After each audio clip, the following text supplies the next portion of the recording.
Bapa di surga, kami anak-Mu di Jumsem Adonai. Terima kasih Tuhan. Kami boleh bersama-sama mendengar pengajaran-Mu Bapa. Engkau siapkanlah hati kami. Biarkanlah hati kami ini diberi firman. Hati kami boleh menerima dengan baik. Kau jauhkanlah segala hal-hal yang mengganggu suasana hati kami sehingga kami kehilangan momen-momen pengajaran firman Tuhan. Engkau urapilah hamba-Mu, Pastor Thomas, yang akan menerangkan tentang pelayanan Kristus yang sejati.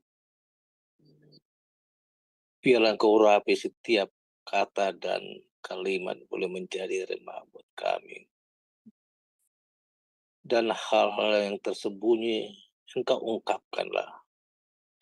Supaya kami semakin menghargai bahwa firman-Mu itu lebih dari permata. Lebih dari hal-hal duniawi yang sangat susah kami jalankan. Kami sungguh jatuh bangun dalam hal-hal perkara duniawi. Itu adalah hal yang sia-sia. Biarlah Engkau kumpulkan kami terus bersehati terus, Roh yang sama terus mengajari kami. Supaya kami rindu pengajaran-Mu. Engkau rapi juga Sterling yang memimpin acara ini dari awal hingga akhirnya. Biarlah terlaksana acara ini dengan baik. Dan juga Bro Trinity yang mengawasi item pelengkap yang lain juga. Engkau berkati juga. Segala kuasa kegelapan yang coba mengganggu acara kami ini kami ikat di dalam nama Tuhan Yesus Kristus. Terima kasih. Biarlah hati kami bersukaria menyambut firman-Mu. Di dalam nama Tuhan Yesus kami berdoa dan mengucap syukur. Haleluya. Amin. Amin. Terima kasih Pak Aras. Baik, seperti biasa, sebelum narasumber kita membawakan materi ya, kita akan melihat profil beliau terlebih dahulu. Karena mungkin ada yang baru bergabung bersama kita. Jadi bisa mengerti seperti apa dan siapa narasumber kita. Silakan operator. Salam semua, kembali lagi di Tema Adonai. Dan pada kesempatan kali ini, kita akan memperkenalkan pengajar kita, yakni Bapak Pendeta Thomas Gunawan, dan berikut adalah profil singkat dari beliau. Bapak Pendeta Thomas Gunawan, MTH. Terlahir dengan nama Thomas Gunawan. Lahir di Kota Medan pada tanggal 10 Mei tahun 1967. Beliau menikah dengan Ibu Endang Entiaswati, AM, Ket. Beliau memiliki 2 orang anak, yakni Priska Natalia dan Jeremy Bagus Adiguna. Beliau telah dikaruniai 2 orang cucu, yakni putra dan putri. Pendidikan teologi. Sarjana teologi STH pada tahun 2007 di SDT Battle Indonesia, Seminari Battle Tamburan. Pasca sarjana teologi tahun 2019 MTH STT IKAP Jakarta. Pelayanan, penulis, pengkhotbah, konselor, Ketua Yayasan Pelangi Kecil Nusantara Jakarta yang mendirikan PAUD sejak tahun 2012 hingga saat ini. Pastor bidang misi di GPI Pajajaran, penulis dan pengasuh kolom keluarga majalah rohani Gaharu. Pembicara, dia jawaban di Tirta TV live streaming. Pernah menjadi moderator BBCO dan Tirta TV. Pengalaman bekerja, pernah menjadi direktur Hosana Record PT Mada Maya dari mulai tahun 2000 hingga tahun 2007. Direktur Sora Glacier Record PT Tigris Promo dari mulai tahun 2007 hingga tahun 2011. General Affairs Garment PT Unifit Indonesia dari mulai tahun 2011 hingga tahun 2017. Organisasi Ketua 3 Dewan Pimpinan Pusat Persatuan Wartawan Nasrani Pewarna Indonesia dari mulai tahun 2019 hingga tahun 2024. Bu Heni, Pak Aras yang sudah membuka dalam doa. Ya, tadi ada yang tanya kabar saya setelah saya berobat ya. Pak siapa ini? Daniel Simon. Puji Tuhan Pak Daniel Simon kemarin hasil pemeriksaan semua baik ya. Jadi lebih semangat lagi rasanya. Dan malam hari ini kita akan bicara, belajar bagaimana menjadi pelayan Kristus yang baik. Sebab banyak orang kalau kita melihat ya melayani, tapi apakah menjadi pelayan Kristus yang baik atau ada agenda-agenda tersembunyi atau hanya sekedar aktualisasi diri. Nah, kita akan melihat, saya analogikan kalau manusia saja secara human rights gitu ya, secara kemanusiaan pada saat kita semua hampir 3/4 dunia terpapar COVID, kita melihat ada orang-orang yang rela menyediakan hidupnya, dirinya, bertaruh nyawa, melayani sesama. Para dokter, bidan, nurse atau perawat, mereka yang ada di front line, di depan, front depan ya. Orang-orang semua di rumah, mereka tetap melayani dengan bertaruh nyawa, dan kita melihat ya beberapa yang gugur. Tetapi mereka melakukannya dengan sepenuh hati. Ya. Nah, bagaimana dengan orang Kristen? Kita hampir-hampir tidak menemukan lagi martir-martir Kristen yang rela melayani dengan bertaruh nyawa. Kalau di daerah-daerah mungkin masih ada ya, yang berani melayani, bahkan kelaparan, mereka kesulitan. Ya. Tetapi mereka memberi diri untuk melayani demi pemberitaan Injil Kerajaan Surga. Nah, saya juga merasa bersyukur boleh berbagi di Sema Adonai ini karena saya percaya apa yang saudara-saudara lakukan ini merupakan pelayanan. Nah, tentu kalau kita sudah terjun dalam pelayanan ini, kita pun rela memberikan segenap hidup kita. Bagaimana menjadi pelayan yang sejati?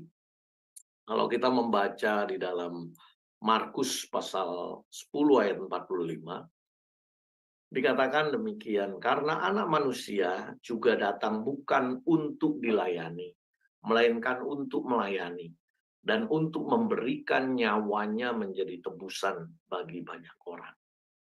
Nah, kita melihat pribadi Yesus teladan kita. Ya. Yesus Tuhan, Raja di atas segala raja. Dia memperagakan bagaimana melayani sesama dengan sepenuh hati. Bahkan dia yang adalah seorang guru, rela mencuci kaki. Mencuci kaki ini pekerjaan pelayan. Ya. Dia memberi contoh, melayani itu bukan sekedar aktualisasi, tetapi pengorbanan.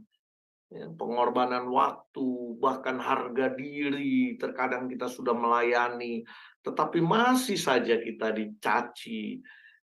Orang ekspektasinya kita boleh melayani, mereka maunya dilayani, dan ini terjadi di gereja. Untuk itu kita harus meneladani apa yang Yesus lakukan, karena Yesus mengajar dan memperagakan, saudara. Pada tahun 90-an awal, saya menikah tahun 92, saya melayani di sebuah gereja. Ya, saya dengan istri, kami di sana tidak ada orang yang digaji untuk mengurus gereja, karena kami rumah dekat gereja, kamilah yang datang lebih dahulu, kadang ngepel gereja kalau hujan, ada yang bocor, ya, menata bangku. Kadang-kadang sudah ada jemaat yang datang, kami belum beres. Gitu. Nah, Sampai satu kali ada jemaat tamu yang datang, tapi jemaat tamu ini akhirnya rutin. Dan mereka pikir rupanya saya koster gereja, padahal waktu itu jabatan saya sudah manajer. Ya. Waktu mereka membutuhkan sesuatu, rasanya berhak menyuruh memerintah koster. Anggaplah saya koster. Ya, saya diperintah-perintah. Lalu satu kali ketika saya sedang dalam keadaan lelah, karena kan tidak semua orang fit. Waktu diminta tolong, saya tidak bisa melakukan, wah, dilaporkan. Ya, dilaporkan saya tidak melayani dengan benar. Gitu. Nah, kadang-kadang kita sebagai hamba Tuhan ingin memberontak. Itu baru pengorbanan kecil, saudara. Tetapi kalau kita membaca di dalam kitab Markus 10:45 ini, anak manusia datang bukan untuk dilayani, melainkan untuk melayani, bahkan memberikan nyawa. Orang yang menjadi pelayan Kristus seharusnya orang yang sudah tidak baperan lagi, ya, bawa perasaan, mudah tersinggung. Ya, karena banyak orang keluar dari pelayanan karena tersinggung. Ya. Kalau ditunjuk sebagai ketua ini, ketua itu rajin. Tapi begitu periode jabatannya selesai dan sudah tidak menjabat, sudah hilang dari peredaran. Itulah gereja masa kini. Saudara, kita harus menjadi pelayan Kristus yang sejati. Jangan kalah dengan manusia yang mungkin tidak mengenal Tuhan, tetapi kemanusiaannya ketika dituntut untuk melayani bahkan rela bertaruh nyawa. Ya. Kalau kita membaca di dalam kisah Maria dan Marta, kisah Maria dan Marta yang dicatat dalam Lukas 10 ayat yang ke-38 sampai dengan ayat yang ke-42. Bagaimana perjalanan Yesus tiba di sebuah kampung. Seorang perempuan bernama Marta menerima dia di rumahnya. Perempuan itu mempunyai seorang saudara yang bernama Maria. Jadi Marta dan Maria. Maria ini duduk dekat kaki Tuhan dan terus mendengarkan. Kata mendengarkan di sini dari kata ekowen, nanti saya jelaskan. Terus mendengarkan perkataan Yesus. Sedang Marta sibuk sekali melayani. Ia mendekati Yesus dan berkata, Tuhan, tidakkah engkau peduli bahwa saudaraku membiarkan aku melayani seorang diri? Suruhlah dia membantu aku. Tetapi Tuhan menjawabnya, Marta, Marta, engkau khawatir dan menyusahkan diri dengan banyak perkara. Tetapi hanya satu saja yang perlu. Maria telah memilih bagian yang terbaik yang tidak akan diambil daripadanya. Nah, banyak orang sekarang salah, fokusnya salah. Dia pikir melayani itu sibuk dalam pekerjaan gereja. Perhatikan ya, pekerjaan gereja. Sibuk dalam kegiatan-kegiatan gereja. Tetapi yang penting, kata Tuhan Yesus, Maria telah memilih bagian yang terbaik yang tidak akan diambil daripadanya. Apa itu? Mendengarkan. Ya. Mendengarkan. Jadi yang pertama yang kita harus pahami soal pelayanan, karena di dalam pelayanan itu nanti kalau kita melihat sedikit orang ya, sedikit yang memiliki hati pelayan, dulos atau jongos yang mau menyerahkan hidupnya. Melayani sih, tapi kalau tersinggung, ya undur, saudara. Melayani tapi diputus pacar, pergi. Nah, untuk menjadi pelayan Kristus yang sejati, yang pertama kita harus menyadari panggilan Allah menjadi sempurna seperti Kristus.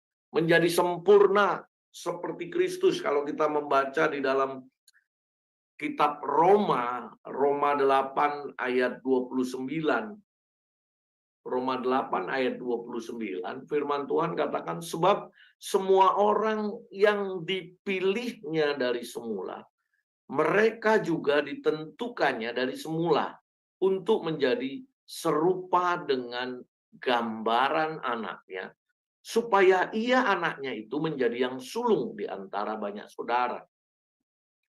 Itu sebabnya dalam pelajaran pelayan Kristus yang sejati, saya telah mengajarkan bagaimana kita diselamatkan, dikembalikan pada rancangan Allah semula. Ya. Kita harus menyadari panggilan Allah, bahwa panggilan Allah bagi pelayan-pelayannya, di sini dikatakan, yang dipilihnya dari semula. Ya. Dipilihnya dari semula. Artinya semua orang, bukan hanya orang Kristen, semua orang, tetapi mereka juga ditentukan untuk menjadi serupa. Artinya serupa dengan anaknya, serupa dengan Yesus, to be like Christ. Orang yang mau berjuang mengubah kodrat dosanya, merubah, meninggalkan manusia lama, turning back, kembali kepada rancangan Allah semula. Karena iblis seringkali memperdaya kita. Memperdaya kita dengan kesibukan-kesibukan, ya itu tadi, melayani. Makanya Yesus menegur Marta. Ini dikatakan, Marta, Marta, engkau khawatir dan menyusahkan diri dengan banyak perkara. Apakah Marta tidak baik? Baik dia. Dia sibuk. Nah, ada banyak orang yang sibuk dalam pekerjaan gereja, tetapi yang penting, dia tidak menjalin hubungan, tidak membina hubungan yang intim dengan Tuhan. Dia tidak mendengar apa kehendak Tuhan. Dia melakukan hanya sesuai dengan seleranya, keinginannya, walaupun itu di gereja, walaupun itu bentuknya seperti rohani, tetapi hanya seleranya. Nah, kita perlu menyadari panggilan Allah. Ya, sahabat-sahabat di Sema Adonai, panggilan Allah adalah menjadi sempurna. Jadi tidak hanya sibuk dalam kegiatan gereja, tetapi kita ekuen. Ya. Ekuen itu memberi perhatian, mendengar Kristus. Kalau orang Jawa dulu, kata ekuen ini nggatekno gitu kalau orang Jawa ya. Kalau orang daerah biasanya bahasanya lebih bisa mencerna. Ngerungokno beda. Mendengar dengan memperhatikan itu beda. Mendengar hanya mendengar, ya mendengar ngomong. Tetapi ekowen ini nggatekno, mendengar dan memperhatikan, memahami apa yang dia dengar. Jadi kita perlu mendengar kebenaran firman Tuhan dan memahami kebenaran firman Tuhan. Beberapa waktu lalu saya menjelaskan, logos itu hikmat atau perkataan Allah yang tertulis di dalam Alkitab. Karena ia menciptakan segala sesuatu dengan firman. Jadilah petang, jadilah siang, hanya dengan firman, dengan perkataannya. Itu logos. Logos itu word. Perkataan Allah yang tertulis. Perkataan Tuhan yang tertulis. Dahsyat. Tetapi perkataan Tuhan yang tertulis ini tidak membawa pengaruh apa-apa dalam diri kita kalau kita tidak memperagakan. Tadi di atas dalam Markus 10 ayat 45, kita melihat Yesus mencuci kaki murid-muridnya. Itu dicatat juga dalam Yohanes pasal 13. Yesus mengajar dan memperagakan. Demikian kita harus belajar kebenaran dan mengenakan kebenaran. Sebagaimana Roma 10 ayat 17, iman timbul dari pendengaran, pendengaran akan firman Kristus. Kata firman bukan lagi logos di sana. Kalau pada mulanya adalah firman, menggunakan kata logos. Pada mulanya Allah menciptakan dengan perkataan, dengan firman-Nya, logos, firman yang tertulis dalam Alkitab. Tetapi dalam Roma 10 ayat 17, firman di sana menggunakan kata rema. Artinya, sudah kita peragakan. Iman itu timbul dari pendengaran. Lalu pendengaran akan remato Kristu, firman yang kita peragakan. Ya. Mengasihi, mengampuni, dan lain sebagainya. Kita harus taat. Harus taat kepada firman dan mengerjakannya. Kalau kita lihat tadi Marta komplain. Ini gambaran pengerja gereja yang gagal memahami. Banyak orang-orang yang ya sekedar melayani, tetapi tidak dengan hati, tidak compassion dengan hatinya Tuhan. Contohnya nanti saya dijelaskan kalau ada waktu. Yunus itu melayani. KKR. 120.000 orang bertobat saat itu juga ketika dia menyampaikan firman, sabda Allah. Bertobat. Tetapi apakah Yunus senang? Enggak, dia malah marah kepada Tuhan. Dia melayani Tuhan, melakukan pekerjaan Tuhan, kehendak Tuhan, tapi tidak dengan hatinya Tuhan. Dia hanya melakukan. Banyak orang Kristen banyak melakukan kegiatan-kegiatan gereja, tetapi tidak melakukannya dengan hatinya Tuhan, tidak compassion. Nah, jadi yang pertama kita harus menyadari panggilan Allah. Di dalam kita melayani, kita harus berubah, harus sampai sempurna seperti Kristus. Kristus melayani, dan Kristus dihujat, dihina, dia tetap taat dan melakukan kehendak Bapa. Bahkan ketaatannya dipertaruhkan di atas kayu salib. Nah, kita kan belum sampai seperti Kristus. Hanya harga diri kadang-kadang direndahkan. Wah, kita marah. Kita tersinggung. Saudara, kan banyak seperti itu ya.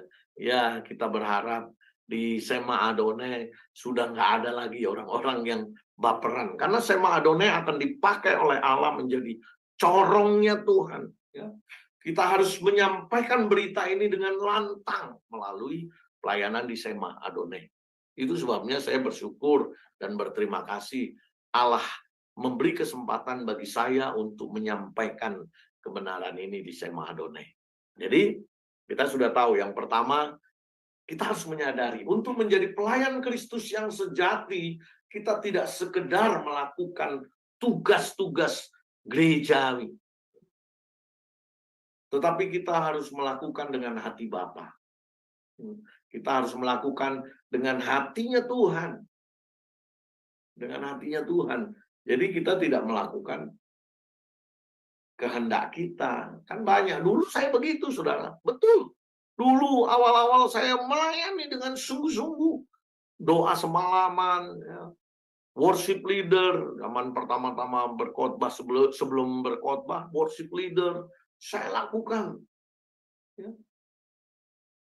Saya ditunjuk jadi koordinator doa, jadi koordinator pemuda waktu belum menikah. Tapi saya masih mudah tersinggung juga. Mudah-mudahan sekarang sudah bertobat ya. Ya, kalaupun ada masalah diselesaikan. Enggak sampai dibawa ke perasaan, enggak sampai menyimpan kesalahan orang. Nah, Marta ini gambaran pengerja gereja masa kini yang gagal paham. Dia pikir melakukan kegiatan gereja itu sudah menjadi pelayan Kristus. Makanya dalam Matius pasal 7 ayat 21 sampai 23 itu tragis, Saudara. Banyak orang Kristen nasibnya tragis. Bukankah kami sudah menyembuhkan demi namamu, Tuhan? Membuat mujizat demi namamu, mengusir setan demi namamu. Mereka sibuk melakukan pekerjaannya. Tapi apa kata Tuhan? Aku tidak kenal kamu, tidak kinusku, tidak menikmati hidupmu. Yang kamu lakukan itu sebenarnya untuk dirimu. Untuk mencapai ketenaran, ya, supaya dihormati orang. Jadi Tuhan Yesus tidak ginosku. Ginosku itu to feel. Tidak menikmati kehidupan kita. Hanya melihat, ya, kita melayani. Menyadari panggilan Allah. Dalam melayani, kita juga harus meneladani Kristus. Harus merubah, menanggalkan manusia lama, mengenakan manusia baru. Man of God. Itu sudah saya sampaikan beberapa waktu yang lalu. Yang kedua, untuk menjadi pelayan Kristus yang sejati, kita harus memiliki pikiran dan perasaan Kristus. Filipi 2 ayat 5, hendaklah kamu dalam hidupmu bersama menaruh pikiran dan perasaan yang terdapat juga dalam Kristus Yesus. Kenapa kita harus menaruh pikiran dan perasaan Kristus? Agar kita satu frekuensi. Satu frekuensi. Ya. Cun. Gitu, cun dengan perasaannya Yesus. Itu penting, Saudara, untuk menyamakan. Makanya di dalam khotbah saya beberapa waktu yang lalu, kita dipimpin, ciri anak Tuhan itu orang-orang yang dipimpin oleh Roh, diago, artinya dikendalikan. Supaya apa? Kalau kita sudah satu frekuensi, ya Tuhan yang menuntun kita, memimpin kita. Penting ini, Saudara. Memiliki pikiran dan perasaan Kristus. Ya. Agar kita bisa menjadi pelayan Kristus yang sejati.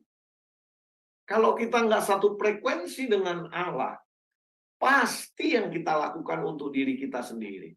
Pasti, walaupun itu di gereja. Walaupun itu di gereja. Kita hanya memanfaatkan Tuhan untuk kepentingan diri kita. Mau pendeta kah, mau majelis, aktivis, kalau dia tidak memiliki pikiran dan perasaan yang ada dalam Kristus, dia melakukan untuk dirinya sendiri. Kita perlu dipimpin oleh Roh. Itu ciri-ciri anak Tuhan, orang-orang yang dipimpin oleh Roh Kudus. Yang dikendalikan. Dia sudah belajar untuk menyelaraskan, ya, gerak pikirannya, perasaannya.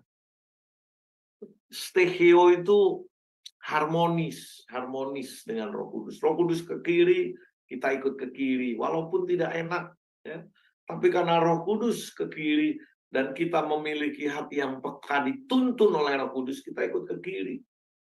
Itu belajar terus sampai harmonis.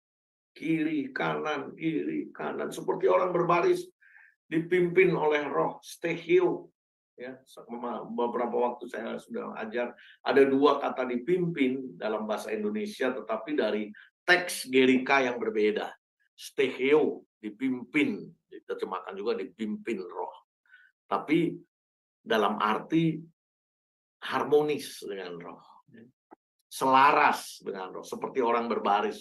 Kan baris itu kan gerakannya kompak gitu. Ya, kita harus begitu, memiliki pikiran perasaan Kristus itu, kita harus kompak dengan Allah.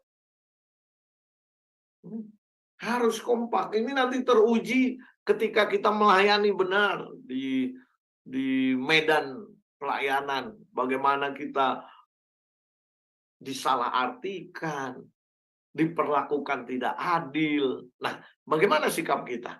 Kalau kita memiliki pikiran dan perasaan Kristus, kita akan melakukannya untuk Tuhan, bukan untuk manusia. Jadi kita tidak undur, saudara. Ya, yang pertama tadi apa, saudara? Menyadari panggilan Allah dalam melayani, kita harus sempurna seperti Kristus, karena Yesus yang sulung. Kita ini harus sempurna seperti Yesus. Ya. Yang kedua, setelah menyadari panggilan, kita harus memiliki pikiran dan perasaan yang ada dalam Kristus. Harus satu frekuensi dengan Tuhan Yesus. Nah, satu frekuensi itu bisa terjalin dengan intimacy, saudara. Menjalin hubungan dengan Tuhan day by day. Setiap hari, setiap saat, setiap waktu.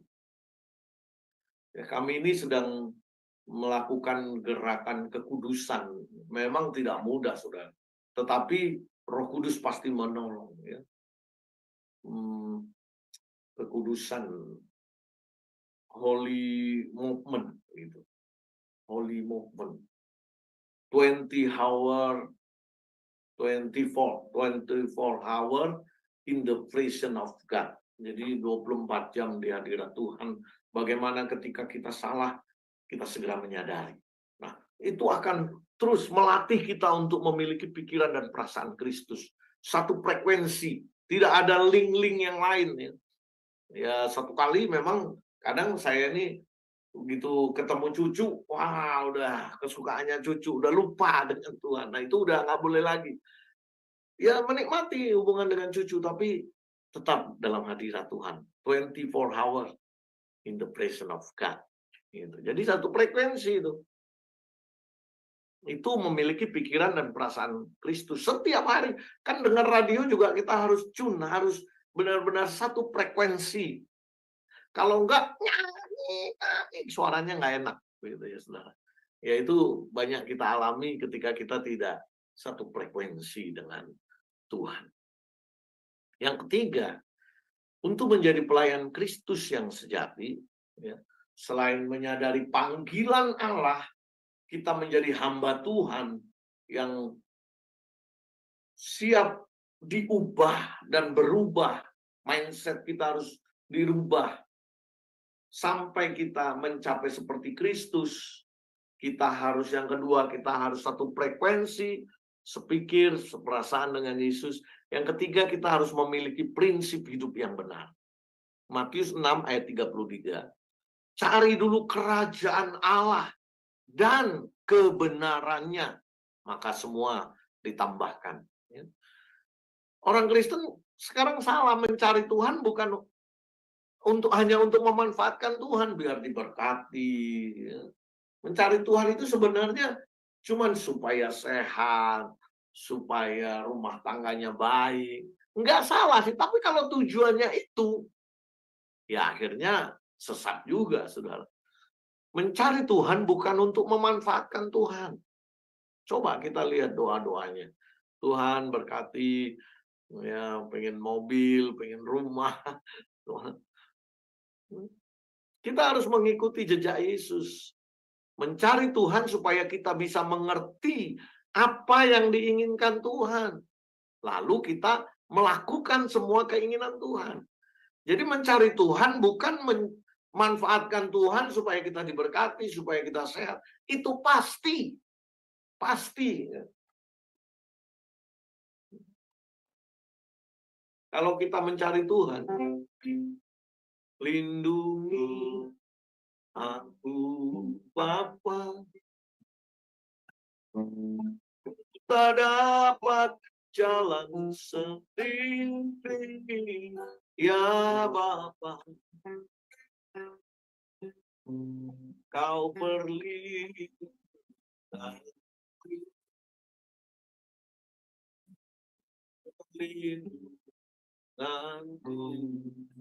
Tuhan pasti memegang tangan kita. Pegang tanganku, pegang tanganku, pegang tanganku. Lindungi aku, lindungi aku. sampai di rumahmu. Kita cari Tuhan yang terutama dan yang pertama. Mencari Tuhan dalam hadirat Tuhan. Nih, cari dulu kerajaan Allah. Kerajaan Allah itu berbicara tentang kedaulatan Allah. Kerajaan atau pemerintahan Allah berbicara tentang kedaulatan Allah. Jadi cari dulu kerajaan Allah, artinya kita berserah diri kepada kedaulatan Tuhan. Jangan mau-mau kita. Dia yang berdaulat atas hidup kita. Engkaulah Tuhan, Engkaulah Raja, berdaulat atas hidupku, ku berserah penuh. Jadi mencari Tuhan, memberi diri untuk Tuhan yang berdaulat atas hidup kita. Itu yang pertama. Yang kedua, cari dulu kerajaan Allah dan kebenarannya. Dan kebenarannya. Ada dua kata kebenaran dalam teks Gerika. Tapi kata kebenaran di Matius 6 ayat 33 ini menggunakan kata dikayusune. Artinya kebenaran dalam tingkah laku, perbuatan kita harus benar. Baik yang kelihatan pun yang tidak terlihat dalam hati kita harus benar. Mengikuti jejak Tuhan Yesus itu melakukan kehendak Bapa di surga. Banyak orang sekarang ke gereja supaya diberkati. Jadi menyamakan Tuhan dengan jin. Kalau Aladin itu menggosok-gosok lampu Aladinnya, lalu jin keluar. Hohoho. Minta apa yang kamu kehendaki. Nah, orang Kristen, ya banyak orang Kristen, itu sebabnya kita harus menyuarakan kesalahan ini, mencari Tuhan supaya diberkati, dilindungi, dijaga kesehatannya. Padahal mencari Tuhan harusnya supaya kita mengerti apa kehendak Tuhan, apa keinginan Tuhan. Lalu kalau kita sudah tahu keinginan Tuhan, kita melakukan kehendak Tuhan. Jangan kita mengumpulkan harta untuk diri kita yang mencari kesuksesan dunia ini, saudara. Mencari Tuhan itu bukan sekedar pemenuhan kebutuhan jasmani. Tuhan pasti menyediakan semua yang kita butuhkan, bukan semua yang kita inginkan. Semua yang kita butuhkan, Tuhan sediakan. Pasti itu janjinya. Tetapi kita mencari Tuhan bukan memanfaatkan Tuhan. Seperti main monopoli itu ya. Kan kadang-kadang kita dapat rumah, dapat hotel, bisa juga di penjara gitu. Kalau kita dapat rumah, dapat uang banyak, uang monopoli, setelah permainan selesai, kita tidak terikat kepada dunia ini seperti permainan monopoli itu, saudara. Jadi jangan salah, prinsip dasar kita harus benar, mencari Tuhan bukan untuk memanfaatkan Tuhan. Nah, ini banyak dilakukan oleh pelayan-pelayan Kristus sehingga mereka kadang kecewa, tidak militan. Tidak militan karena apa yang dicari tidak ditemukan. Karena salah dalam memiliki prinsip hidup. Cari dulu kerajaan Allah. Artinya biarlah Tuhan yang berdaulat atas hidup kita. Tuhan suruh begini, Tuhan suruh begitu. Coba satu saja mengampuni. Aduh, kalau orang menyakiti kita, ngomongnya mulutnya mengampuni, tapi hatinya masih pahit, masih dendam. Nah, itu kan tidak melakukan kehendak Bapa. Jadi minimal 3 hal ini ya, 3 hal mendasar ini. Saya masih ada, kalau manusia humanis bisa mempertaruhkan nyawanya demi keselamatan orang lain, masa kita pelayan Kristus cengeng, ya, mudah tersinggung, baperan, apalagi pahit, dendam, kecewa, iri hati. Kita harus belajar juga rupanya dari orang-orang yang rela menyerahkan nyawanya demi tugas panggilannya. Nah, masih panjang sebenarnya ini. Kenapa pelayan Tuhan sedikit? Ini merupakan keprihatinan dari Tuhan Yesus ya. Keprihatinan Tuhan Yesus. Mengapa pelayan sedikit? Yang militan tentunya. Kalau yang resek-resek pelayan banyak, saudara. Yang bunga-bunga, yang ya cari-cari motivasi yang nggak benar banyak di gereja, banyak. Tetapi pelayan Tuhan sedikit. Yesus prihatin, dikatakan curhatnya dalam Matius 9 ayat 37, maka katanya kepada murid-muridnya, tuaian memang banyak, tetapi pekerja sedikit. Nah, kenapa? Karena tidak semua pekerja bekerja dengan belas kasihan Tuhan. Contohnya ini Yunus, tadi saya sudah sampaikan. Kalau kita baca dalam kitab Yunus pasal yang keempat, Yunus pasal yang keempat, ayat yang kedua. Dan berdoalah ia kepada Tuhan, katanya. Ya Tuhan, bukankah telah kukatakan itu ketika aku masih di negeriku? Nih, Yunus setelah KKR 120.000 orang Niniwe bertobat, dia komplain malah kepada Tuhan. Tuhan, bukankah telah kukatakan ketika aku masih di negeriku? Itu sebabnya aku dahulu melarikan diri ke Tarsis. Sebab aku tahu bahwa Engkau Allah yang Rahman dan Rahum.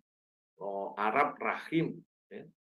Rahman dan Rahum. Kata penyayang ini dari kata Rahum. Yang panjang sabar dan berlimpah kasih setia. Serta yang menyesal karena malapetaka yang hendak didatangkan. Makanya kemarin aku kabur ke Tarsis. Aku tahu. Karena Engkau Allah yang pengasih dan penyayang, Rahum. Compassion. Kata penyayang di sini dari kata Rahum. Dalam bahasa Inggris diterjemahkan compassion. Artinya empati, ikut merasakan penderitaan.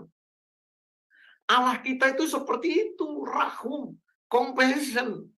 Nah, kalau kita tidak melayani dengan compassion, dengan hatinya Tuhan, kita cuma cari nafkah, cari hidup, cari popularitas, cari pujian manusia dalam melayani. Atau sekedar aktualisasi diri. Kata Abraham Maslow itu kebutuhan mendasar, ya, 5 kebutuhan mendasar. Yang paling atas itu aktualisasi diri.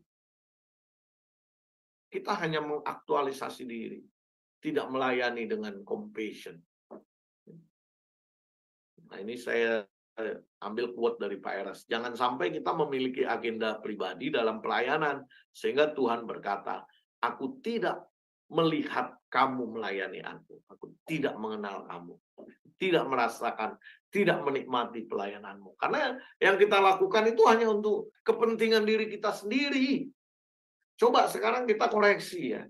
Supaya semua hamba-hamba Tuhan di Sema Adonai ini melayani dan tetap menjadi pelayan Kristus yang sejati.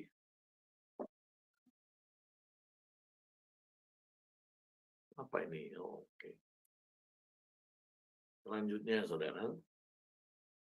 Orang yang bersekutu dengan Tuhan, membangun keintiman dengan Tuhan, pasti melayani dengan segenap hati. Bukan melayani hanya melakukan tugas gereja. Ya. Tentu syaratnya kita harus memiliki hubungan yang intim dengan Tuhan. Bersekutu dengan Tuhan. Intimacy with God. Kalau kita sudah intimacy with God, setiap hari bangun pagi kita merasakan ada Yesus. Ada Tuhan yang menantikan kita di ujung ranjang kita. Sehingga dia mau bercengkrama dengan kita. Jangan bangun jam 6. Bangun jam 4:30. Kita bisa bercengkrama dengan Tuhan. Membangun keintiman. Nah, kalau kita sudah membangun keintiman, kita sudah selaras dengan pikiran perasaan Tuhan. Pasti melayani dengan segenap hati. Saya punya quote itu, melayani itu melakukan yang tidak ingin kita lakukan, itu melayani. melakukan yang sebenarnya tidak ingin kita lakukan, tapi kita lakukan dengan sepenuh hati. Itulah pelayanan. Kalau kita melakukan seperti yang kita ingin lakukan, ya tadi, kalau tidak aktualisasi diri, ya hobi.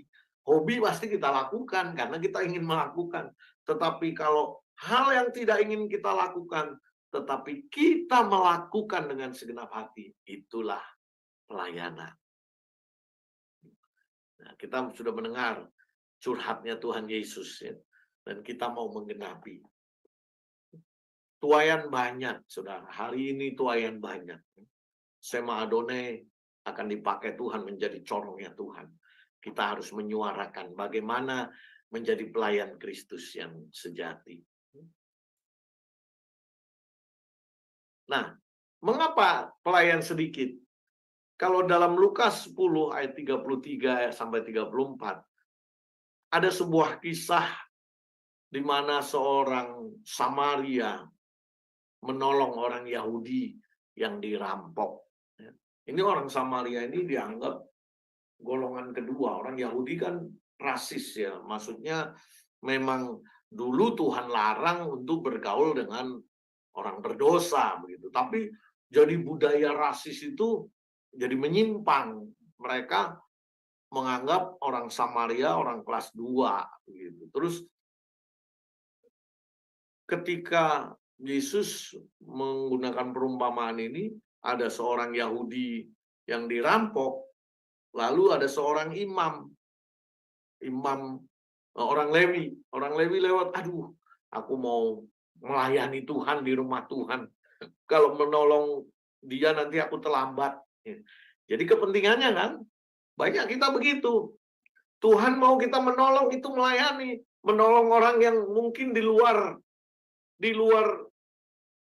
iman kita, tidak seiman gitu. Tapi Tuhan kasih proyek untuk menolong orang itu. Cuman kita merasa, aku melayani. Nah, kehendak kita yang kita lakukan, itulah yang dilakukan oleh imam, orang Lewi. Lalu yang kedua, imam, sama. Waduh, nanti aku najis, menjamah orang yang mati atau orang yang terluka. Aku harus menjaga kekudusan supaya aku jadi imam di rumah Tuhan. Sama, saudara, kepentingannya. Kepentingannya dia tidak melakukan kehendak Tuhan, padahal Tuhan suruh itu melayani. Nah, justru orang Samaria ketika melihat itu, tergeraklah hatinya oleh belas kasihan. Itu, dan dia melayani dengan compassion tadi. Melayani dengan hatinya Tuhan. Tidak memandang suku, ras, agama. Itu baru melayani. Dia sebenarnya tidak ingin melakukan apa yang dia lakukan itu, tapi dia lakukan dengan sepenuh hati.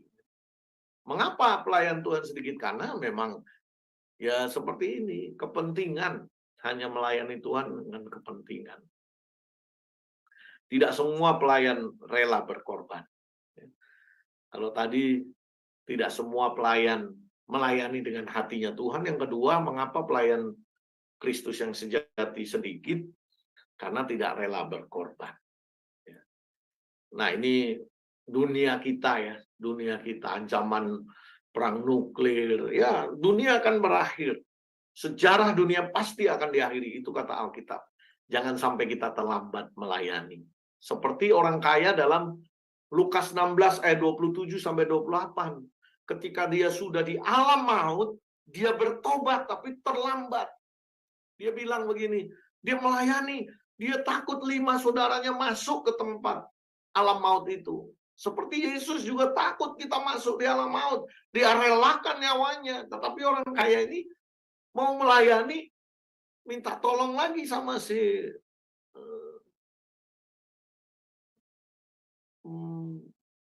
Lazarus yang di pangkuan. Suruhlah Lazarus datang. Karena masih ada 5 orang saudaraku supaya mereka jangan masuk ke tempat celaka ini. Dia melayani loh itu. Dia mau melayani supaya saudaranya yang 5 itu diselamatkan. Jangan masuk ke tempat alam maut. Itu pelayanan. Tapi sudah terlambat. Nah, sebelum terlambat, mari kita ubah cara kita melayani. Menjadi pelayan Kristus yang sejati. Tuhan yang berdaulat memerintahkan kemanapun kita melayani, melakukan kehendak, meskipun kehendak yang dia inginkan itu tidak enak untuk kita lakukan. Tetapi pelayan Kristus yang sejati, yang sudah memahami kebenaran. Ya. Tuhan Yesus memberkati. Saya kira itu saja yang bisa saya sampaikan. Barangkali ada yang mau bertanya, saya serahkan kembali pada moderator. Pak Pendeta Thomas, Ya, saya selamat malam. Iya, malam. Pak, saya masih belum paham itu Pak yang mengenai ayat mengenai Marta dan siapa satu lagi itu Maria ya. Nah, itu kan dikatakan bahwa Marta sibuk dengan segala pekerjaannya dan Maria duduk mendengarkan Yesus. Itu maksudnya lebih ininya lagi gimana Pak gitu. Pengertiannya saya belum dapat di ayat ini. Ya, terima kasih, Pastor. Terima kasih, Bu Aling. Begini, Yesus tentu dia sang komunikator agung. Dia melihat ada orang-orang, ya contohnya orang Farisi, orang-orang yang melayani di rumah Tuhan, di sinagoge itu banyak yang salah kaprah, begitu ya. Nah, dia gunakan analogi ketika dia punya katakanlah punya jemaat, gitu. Jemaatnya ini Maria, Marta, sebenarnya ini kakak saudara dari Lazarus yang dibangkitkan. Nah, ketika dia datang ke rumah orang-orang yang dikasihi ini, ya, dua orang yang berbeda, sama-sama melayani Tuhan. Marta melayani dengan ya tadi kesibukan, masak, menyediakan makan, minum. Tetapi Maria duduk diam, mendengar kebenaran yang Yesus sampaikan. Ini sebuah analogi yang Tuhan sampaikan mengenai para pelayan di gereja modern hari ini. Banyak orang yang sekedar, tadi saya sudah jelaskan, sekedar melayani Tuhan tanpa merasa perlu untuk lebih dekat dengan Tuhan. Padahal yang Tuhan mau kita itu mendengar kebenaran yang Tuhan mau kita lakukan. Kata ekowen ini terus mendengar. Ini tadi nggak tekno, bukan cuma sekedar kegiatan gereja seperti yang dilakukan Marta. Makanya ketika Marta sibuk dan komplain kepada Tuhan Yesus, Tuhan, suruhlah Maria bantu aku, masa aku kerja melayani engkau sendiri, sedangkan Maria duduk. Coba, Tuhan Yesus bilang apa? Maria telah memilih bagian terbaik yang tidak akan diambil daripadanya. Maria ini mendengar kebenaran-kebenaran Yesus sang Aletheia yang sedang mengajar. Tapi Marta yang mendengar juga, tapi kan sambil lalu begitu, mendengar sambil lalu. Kalau yang Maria dengar itu dari kata ekowen itu nggak tekno kalau orang Jawa bilang. Coba kalau kita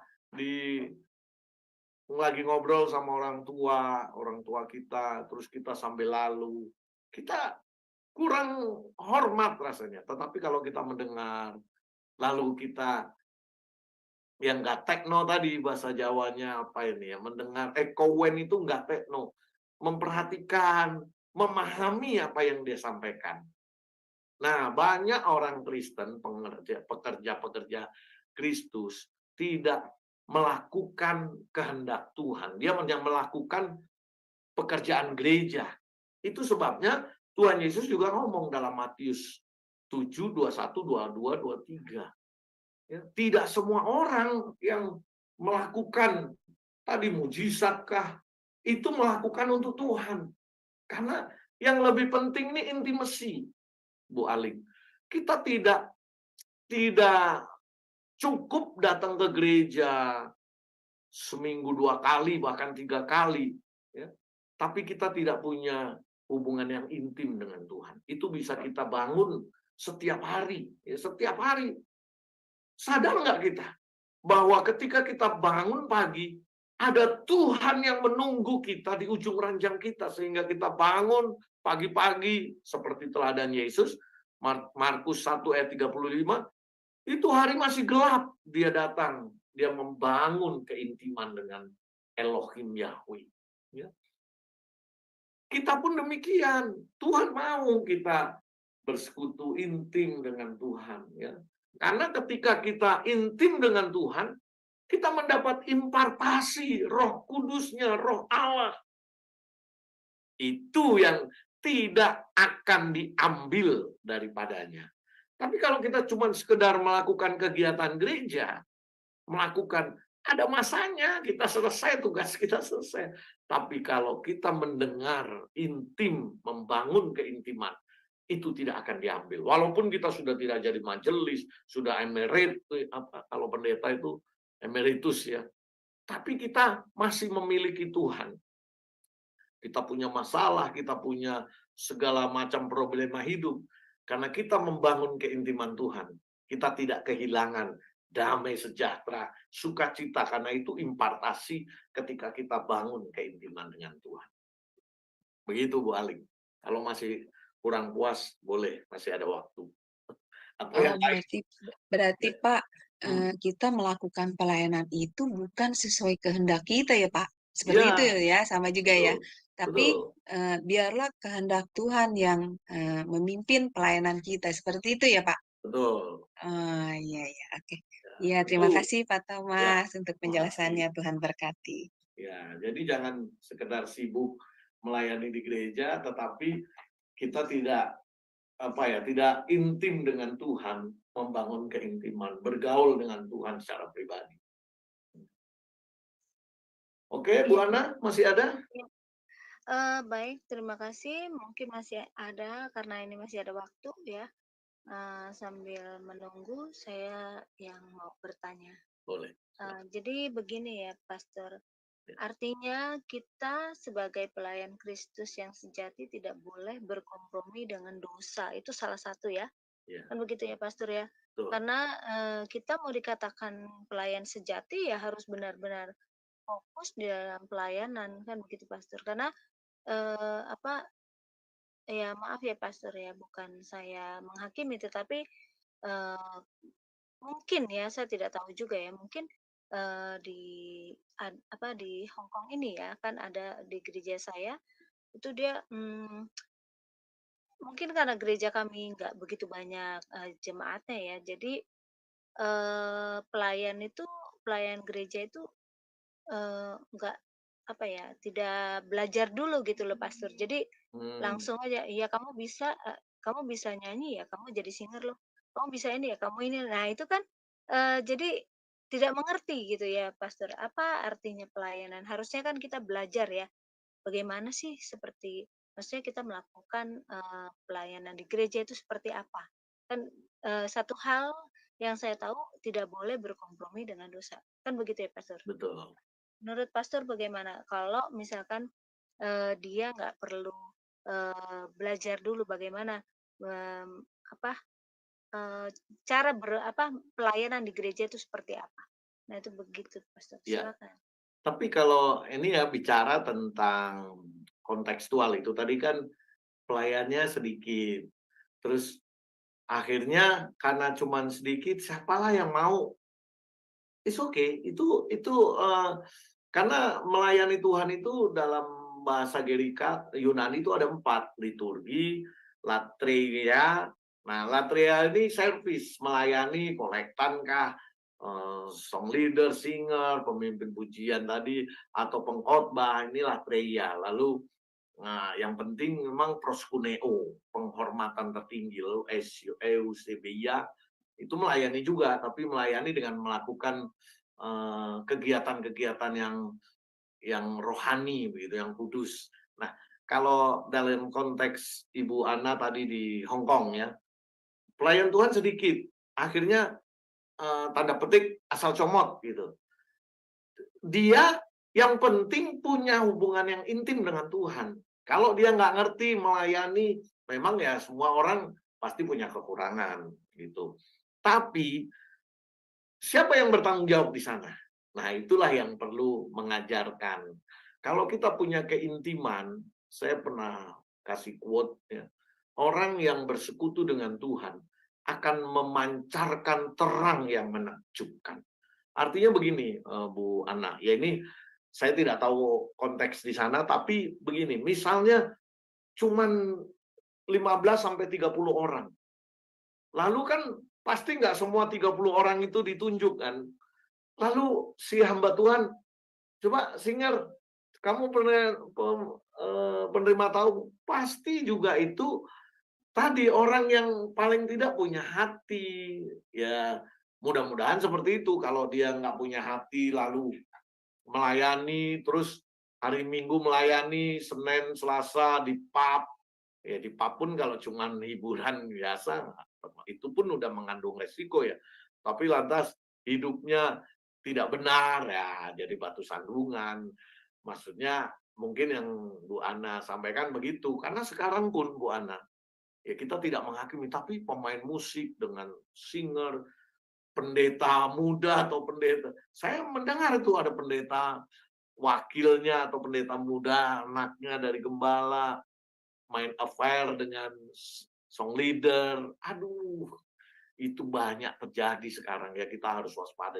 Yang penting kita harus waspada. Itu sebabnya tadi, kenapa mereka bisa melakukan begitu? Karena tidak menjaga kekudusan. Kenapa mereka tidak menjaga kekudusan? Karena mereka tidak kalau kita intim dengan Tuhan kan kita pasti takut untuk melakukan yang hal-hal yang tadi disebutkan dosa, apalah dosa selingkuh, berzina, atau sekedar nonton pornografi, kita nggak sejahtera pasti kalau kita memiliki hubungan yang intim. Jadi memang Maria ini mengindikasikan atau memberi contoh bahwa kita untuk melayani pekerjaan Tuhan itu harus yang paling utama membangun keintiman dengan Tuhan. Maria itu kan intim, bahkan sampai David apa itu yang membuat film Yesus katanya pacaran apa kawin dengan Maria, itu karena memang membangun keintiman dalam arti dia mengerti mengasihi Tuhan, akhirnya dia berani memecahkan minyak narwastu 300 dinar itu untuk membasuh kaki Tuhan. Dan itu ergon, apa yang dia lakukan, kata Yesus ergon, melakukan untuk persiapan penyaliban Tuhan. Jadi memang harus menjaga kekudusan. Orang yang bisa menjaga kekudusan pasti yang bergaul intim dengan Tuhan. Kalau enggak, mustahil dia jaga kekudusan. Iya, Pastor. Karena gini ya, Pastor. Saya waktu pertama datang ke Hong Kong ini ya saya kan tidak tahu ya. Yang saya tahu waktu saya di Indonesia gitu ya, saya untuk melakukan pelayanan itu kan pasti kayak disaring ya gitu, yang Itu benar kan maksudnya. gitu ya.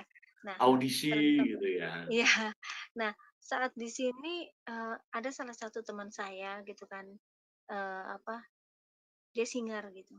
Nah, dia membungakan uang gitu. Jadi kan saya sampai, aduh Tuhan, saya sampai saya tidak mau menegur dia karena saya pikir itu urusan dia sama Tuhan kan gitu ya. Cuman saya sampai saya mikirnya gini, aduh kamu di depan memuji-muji Tuhan tapi kok di belakang seperti itu. Saya cuman aduh Tuhan kenapa seperti ini gitu ya. Rasanya saya yang sedih gitu ya. Saya lihat sedih, bukan saya so suci atau gimana, saya sedih aja karena bagaimana kita mau dikatakan pelayan yang sejati kalau kita sendiri seperti itu. Kan betul kan, Pastor? Karena kita Tuhan, melayani Tuhan itu nggak perlu embel-embel, betul nggak? Dan jangan pengen embel-embel kan gitu ya, Pastor ya. Nah itu. Bu Ana mestinya tugasnya berdoa dengan tulus supaya Tuhan kasih kesempatan dia bertobat. Karena Yesus sendiri juga mendoakan Yudas. Yudas itu juga melayani Tuhan, tapi dia pencuri. Dan Tuhan kasih kesempatan. Coba kalau Bu Ana benar-benar berdoa tulus, Tuhan ampuni. Bisa mungkin sampai menangis. Mengasihi ya, bukan menghakimi ya. Bisa aja dia bertobat. Bisa, dan itu mahkotanya Ibu Ana. Begitu. Kalau kita sudah, ini kamu ya, jadi kan beda kan. Kalau kita mendoakan Tuhan, berdoa sampai mungkin kita menangis karena kasihan dia akan binasa gitu kan. Iya. Yaitu mahkota buat Bu Ana kalau berdoa sampai dia bertobat, wah dahsyat itu mahkotanya. Dia pindah sih, Pastor, pindah Oh, gereja dia. Tuhan sudah angkat dia ya, angkat dia. Iya, karena itu Pastor mungkin, dapat teguran dari pastor kita ya gitu, pastor saya juga kurang tahu ya. Jadi saya melihat dia sudah tidak datang lagi ke gereja gitu loh. Ini puji Ya itu Tuhan ini, mungkin pertanyaannya Bu Ana ini, bagaimana ketika kita menghadapi sesama pelayan Kristus yang kita tahu dia berbuat tidak benar? Nah, itu sebenarnya ujian buat kita. Apakah kita menghindar atau kita jadi tidak menemani dia, tapi justru itu tugas kita berdoa untuk dia sampai ya seperti orang kaya dalam kisah 16 Lukas 16 ayat 27 tadi, dia kasihan sama 5 saudaranya karena dia sudah menderita gitu. Nah, kita kasihan seperti Yesus kasihan melihat kita masuk neraka gitu. Dan teman-teman yang lain. Saya pun begitu. Orang yang menyakiti saya justru dia sakit, sebenarnya dia sakit jiwanya. Jadi kita doakan suami yang selingkuh begitu. Saya selalu kalau istri komplain, waduh Pak, suami saya mengkhianati saya. Bu, dia itu sedang sakit. Kita doakan, kan sakit jiwanya. Doakan. Gitu. Kalau kita merasa dia orang sakit, kita jadi empati. Kan tadi melayani itu harus empati, harus rahum kalau bahasa Ibraninya. Begitu. Nah, jadi iya, rahumnya nih sekarang buat Ibu Ana. iya Oke, Pastor. masih ada 7 menit atau 5 menit lah sambil doa. Iya, barangkali Kalau masih sudah ada yang tidak mau ada ya nggak bertanya. apa-apa, kita tutup aja kalau sudah tidak ada. Iya, baik, sepertinya sudah tidak ada yang bertanya karena bersyukur ya mungkin pelajaran dari pastor ini, mereka semua sudah jadi pelayan Kristus yang sejati ya Amin. Pastor. Wah, luar Haleluya. biasa. Iya. Dan saya percaya semua yang ada di Zoom juga dapat rema dari pembelajaran hari ini. Yes. Begitu juga yang ada di live YouTube. Terima kasih, Tuhan Yesus berkati. Terima kasih Pastor. Baik. Saya minta closing statement-nya dan tutup dalam doa. Silakan Pastor. Ya, puji Tuhan. Sahabat Sema Adonai yang Tuhan kasihi, malam ini kita belajar bagaimana melayani dengan hati Bapa untuk menjadi pelayan Kristus yang sejati. Tadi bagus tuh pertanyaannya Ibu Ana. Justru kita menghadapi orang-orang seperti itu, kita dilatih untuk rahum, melayani dengan hati Bapa. Kita melihat orang berdosa padahal dia pelayan Kristus, bahkan gembala kita mungkin. Kita harus berdoa. Jangan benci, jangan marah, jangan kecewa dengan orang berdosa. Justru Tuhan melatih kita untuk memiliki empati, compassion, melihat orang berdosa di sekitar kita, bahkan senior kita, pelayan, atau siapapun yang melayani Tuhan. Kiranya kebenaran ini membuat kita memiliki hati Yesus, hati Bapa, sehingga kita menjadi pelayan-pelayan yang sejati. Mari kita tutup dalam doa. Bapa, Engkau maha hadir, omnipresent. Engkau hadir di setiap masing-masing tempat kami berada. Baik di Hong Kong, di Amerika, di bagian pulau, di Indonesia, di Eropa, dimanapun kami ada. Engkau hadir di sana. Melalui sabdamu yang kau percayakan, hamba sampaikan. Engkau tahu, engkau menyelidiki hati hamba. Hamba pun rindu memperagakannya dan melakukannya. Dan hamba bersyukur, hamba juga sudah dilatih untuk mengampuni orang yang mengkhianati, memfitnah hamba, sehingga hamba layak engkau perkenan menyampaikan kasih-Mu, berita keselamatan bagi orang lain. Bapa, jadikan kami pelayan-pelayan-Mu yang mengenal, yang memiliki hubungan yang intim dengan Engkau. Sehingga setiap hari Engkau impartasikan roh-Mu yang luar biasa. Sehingga kami memiliki roh yang luar biasa. Terima kasih Bapa untuk kesempatan malam ini. Kami percaya Roh Kudus, Engkau yang menerjemahkan dalam hati pikiran kami, dan menjadikan sahabat-sahabat Sema Adonai ini pelayan-pelayan Kristus yang sejati. Di dalam nama Bapa, Putra, dan Roh Kudus, yaitu di dalam nama Tuhan Yesus Kristus, kami bersyukur untuk pertemuan malam ini. Amin. Amin.